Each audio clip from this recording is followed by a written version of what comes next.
Grandad's Advice to the Not Yet Wise by John Franks of Warners Bay, 2282.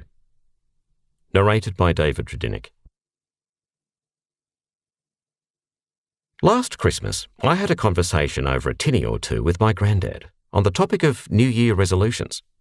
The story, as he told it, is best recounted in his own words, in his inimitable choleric style, probably caused by an excess of yellow bile. He spoke about a generation of thinking long consigned to the archives in the attic. One Christmas, years ago, when your grandmother was still alive, I resolved to become the model husband for the new year. I did so in support of the sacred state of marital harmony, at a level unsurpassed by me before or since.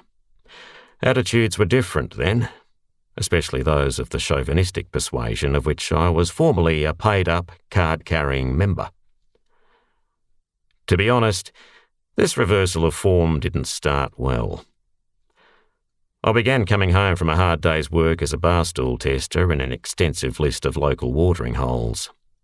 Incredibly, the initial bone of contention for the little lady, LL, was the absence of any whiff of fermented or spirituous liquors about me.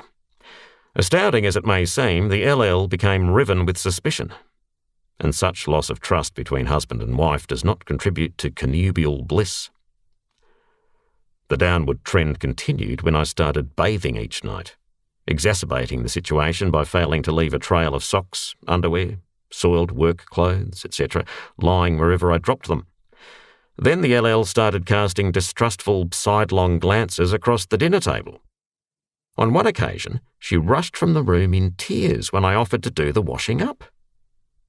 Later, lively discussions revealed she believed I was being got at by another woman. Her suspicions extended even further when I offered to do the grocery shopping to relieve her of one of her more arduous tasks, spending our hard-earned dosh. It was with doubt, writ large on her features, that she handed over the money from the housekeeping jar, which she cunningly kept hidden behind the vacuum cleaner.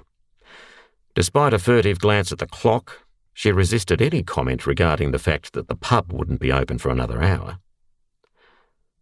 Relations between us cooled to freezing. Mistrust was worming its insidious way into our previously blissful conjugal state. On the fourth day of my seeing the light, it came to a head. In a planned tactical ambush, she cornered me in the kitchen when I started to sweep the floor.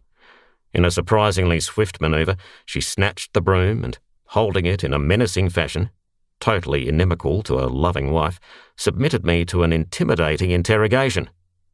"What's your game? What have you done? Have you lost your job again?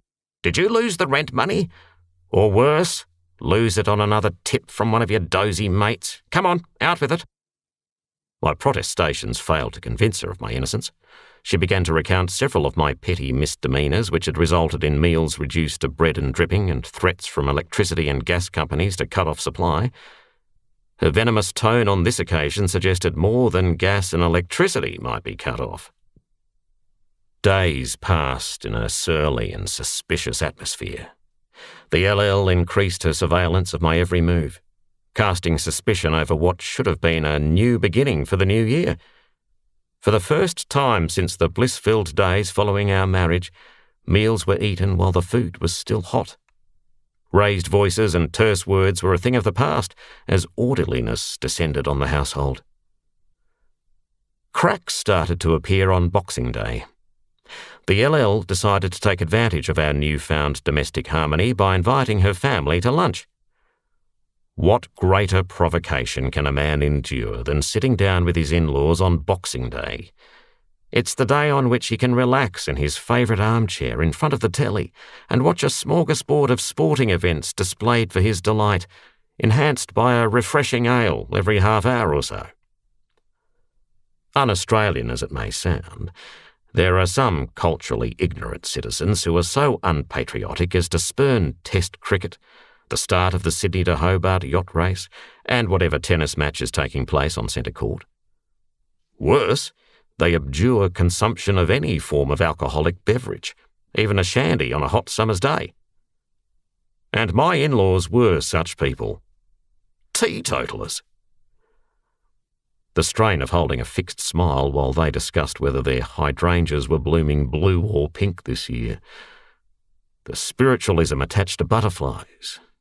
Or whether the absence of the Eastern Australian whipbird was a result of the increased presence of the bell miner would break the resolve of the best of men. Pussy's bow was reached. Words were spoken.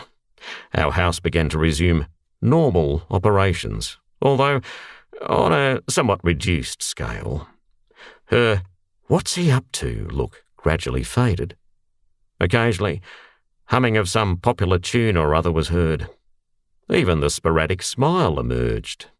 All this despite the return of some of my old habits. The LL even inquired whether Jacko, Kenny and Merv still drank down at the dog whistle.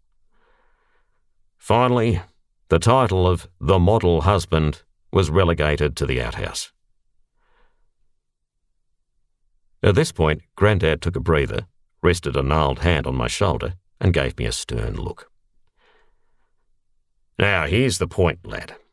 As with most things, there are various models from which we can choose. The amended resolution for the new year between your grandma and me was couched in the somewhat ambiguous terms of Polonius's advice to his son. Look it up in your Shakespeare. You can gloss over most of the overweening twaddle at the start, but the main lesson to learn is to know your own lovable strengths, to smooth over any minor weaknesses, and to thine own self be true. Your shout. The end.